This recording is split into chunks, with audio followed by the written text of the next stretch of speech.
So this is a little unnerving, but medical mistakes cost nearly 200,000 people their lives this year alone. That's almost double the number from the most recent study. So medical mistakes are on the rise. The question is, why?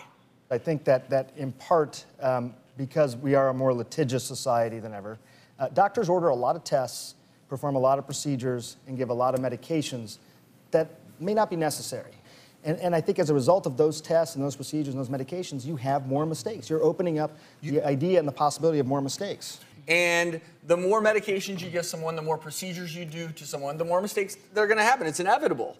And again, the other side of that is the more procedures, maybe the more lives you save. I'm sorry, I think there's less mistakes happening, but there's so many more checks and balances. More reporting of them? More. Exactly, that it's your duty. You know, in the old days, you saw it in the OR if something happened. Back in the old days, it may have been swept under the carpet if the doctor did something. That doesn't happen anymore. Everybody there is going to call everybody there on it if there's a problem.